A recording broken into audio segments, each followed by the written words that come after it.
Greetings, Portal Masters. It is I, SkyO'Steen, and I welcome you to another video. For today, we shall be going through my Skylanders collection. Now, obviously, I'm not going to be going through all 212 of my figures, as well as all the portals, games, and other merchandise, for I shall be doing this in parts.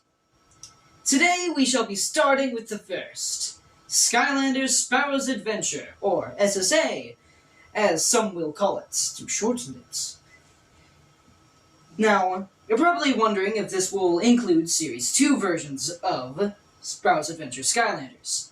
No, only figures with green bases that I own will be explained in this video. Skylanders with orange, green, we're doing that in this video. Orange, blue, red, all the other types of bases will be explored in another video. But today we shall be focusing on my SSA collection, Skylanders, portals, and games alike. So let's get on with it. Let's also get on with changing the camera's perspective. Alrighty, we are here now. So, we'll start off with the starter pack.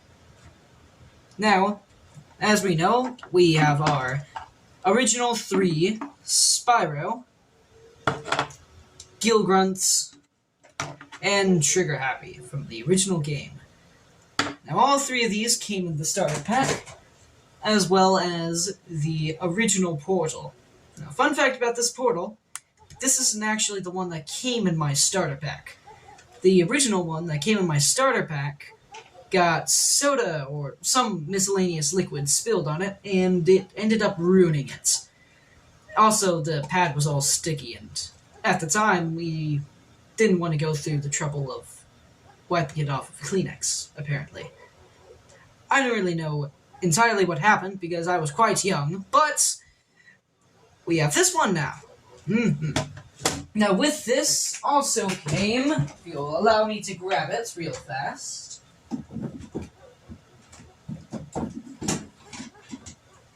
my Wii version of Spyro's Adventure, which I have here, which was my original starter pack. Now, before we continue, I'd like to say that I really wish I had kept some of these in box, because some of these are quite valuable now. Anyhow, we continue. So, from the fire elements, outside of other packs, we have the Series 1 Flameslinger, which I got as a standalone pack.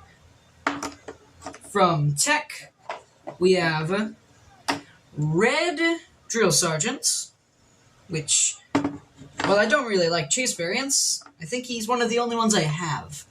And Boomer, which took us absolutely forever to find. I don't know why Boomer was so hard to find. He was unreasonably difficult to find. Just saying. From the magic elements outside of packs, we have Voodooed, another Skylander that was ridiculously hard for us to find. From the Earth elements, we have a Series 1 Bash. We have this Dino Ring. I am so sorry, Spike, that it took me that long to remember his name. Would it make you angry if I said that I almost called him a dragon? Anyhow, we have Dino Ring here, which was another one that was ridiculously hard to find, for no reason, other than the fact that he's a pretty good Skylander. From the air elements, we have the Series 1 Whirlwind, as well as Series 1 Tornado. Again, very difficult for us to find. I don't know what it is about the Forgotten 8 and being hard to find, but they were. From the life elements, again, outside of packs, we have Zook from Series 1. And last but not least, Undead, we have this Hex with both of her arms broken off. Not that surprising. Although I really wish that I kept the arms to put them back on. Well, you know what they say. Hindsight is 20/20. Now we get on to some of the different figures.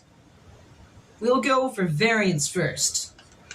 We have, and by the way, all of these variants I got much later, past the time of when the games came out. We have this legendary Trigger Happy, who I ordered online, which I ordered online with this legendary Chop Chop.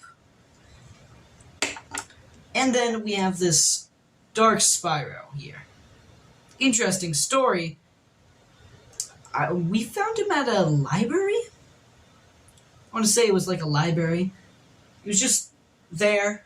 We got him. Because, you know, why not? As far as minis go, we have Terabyte here, along with Whisper Elf, which were both ordered online through the original contest, I think it was. Now we move on to the adventure packs. We have the Pirate Seas adventure pack coming along with the Ghost Pirate Swords and the Dragon Treasure, which also came with Terrafin, which I honestly don't understand why it came with Terrafin. What about Terrafin is piratey?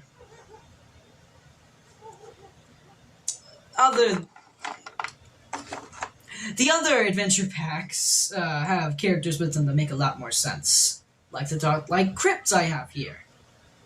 But like Crypt had the Healing Elixir and the Hourglass of Time, I think it was, which came along with Ghost Roaster. See? Makes sense. I mean, it doesn't perfectly fit, but at least it's an undead ghosty guy, which fits with the level. We have the Empire of Ice, which came with the Anvil Rain and the Sky Iron Shield. Both pretty useful magic items. This came with Slam Bam, who can make ice. Makes sense. Last but not least, as far as adventure packs go, we have Dragon's Peak, which came along with the Winged Boots and Sparks Dragonfly. And with this came Sunburn.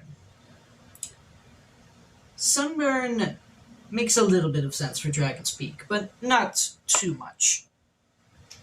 Now, we move on to books from the Age of Spyro's Adventure. Now, there's one book that I have that is not here with me. I'll list the name of it now. Actually, hold on a moment. Yes. It was Skylanders Universe, The Book of Elements, Tekken Magic. I think that's the only Book of Elements that came out during the reign of Spyro's Adventure. Now, with me, the ones that I have, the Spyro's Adventure Official Guide here, which, again, all of these books I got way later. Well, all but one. Now, this is actually a library book. Yeah, the Skylanders Universe Machine of Doom. I plan on getting this for myself sometime in the future. Then we have Skylanders Universe Spyro, the Mask... It was the Mask of Power, Spyro versus the Mega Monsters. There we go. I did not remember the full title. But yes. And that's been my collection for the first game. Next week, today, a week from now, I plan on doing this again for the Giants characters. But until then, just remember, your adventure is only just beginning.